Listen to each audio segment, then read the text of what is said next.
मित्रांनो, परवा दिवशी एक 75-80 वर्षाची आजी ओपीडीला आली.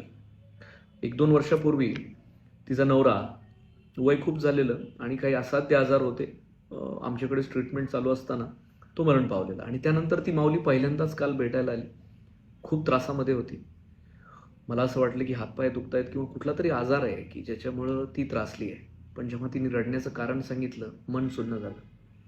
3 मुलं आहेत. 1 मुलगी आहे. सगळी जमीन वगैरे नवरा गेल्यानंतर मुलांच्या नावाने करून टाकली आणि आता मुलं सांभाळत नाहीत. एकाच घरात राहते पण कोणी बघायला येत नाही. मुलगी तिच्या घरचं बघून आजीला सांभाळते किंवा आजीचा इलाज किंवा आजीचं खाणं-पिणं बघतीये. एकाच घरात राहून 3 मुलं, कोणीही बघत नाही आणि मुलगी आजीचा सांभाळ करते.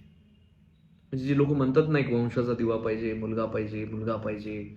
मग त्याच्यासाठी काय-काय, कुठल्या लेव्हलला जाऊन प्रयत्न केले जातात. खरंच मुलगा पाहिजे? असा मुलगा पाहिजे? खूप पेशंट पाहायला मिळतात. आज बोलतोय, पण वाईट वाटतं. कित्येक पेशंटची मुलं, आई-वडील इथं ॲडमिट असताना भेटायला येत नाही. मुली त्यांच्या सासरहून सगळं ॲडजस्ट करून, तिकडचा सगळा त्रास सहन करून त्या आई-वडिलांसाठी त्यांचा जीव तुटतो.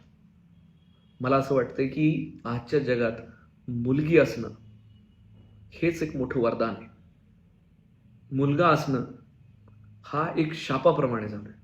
सगळ्यांच्या बाबतीत नाही म्हणत आहे. काही आहेत चांगले, मी नाही म्हणत नाही. पण हे जे काही आहेत ना, जे आई-वडिलांना वाऱ्यावर सोडतात कसं? म्हणजे त्या वयामध्ये ह्या लोकांना आजारापेक्षा एकटेपणा जास्त मारतोय. सो तो एकटेपणा देऊ नका. मी हे म्हणत नाही की सगळं सोडून त्यांच्याच पायाशी बसा. पण ॲटलीस्ट येता जाता विचारा, तुम्ही जेवली का? तुम्हाला काय झालंय?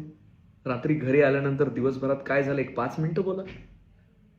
हा एकटेपणा जर आपण त्यांचा घालवू शकलो ना, तर सगळ्या आजारांमधनं ते मुक्त होतात. ते सगळा त्रास सहन करतात.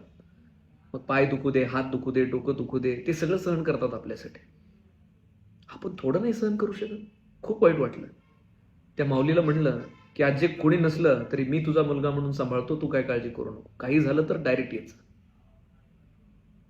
मला वाटतं की समाजामध्ये ह्या गोष्टींकडे पण थोडं लक्ष देणं गरजेचं आहे आणि एक डॉक्टर म्हणून माझी सामाजिक जबाबदारी वाटली मला हे सांगण्याची, की जे कोणी मुलं आपल्या आई-वडिलांना बघत नाहीयेत, कारणं काहीही असतील. प्रत्येकाच्या बाबतीत ते वेगळं असू शकतं. चूक कोण, बरोबर कोण, मी या बाबतीत खोलात जात नाही. पण ते आई-वडील आहेत. त्यांचा सांभाळ करा. ते आहेत तोपर्यंत आपल्यासाठी वरदान आहेत. त्यांचा सांभाळ करा. Thank you.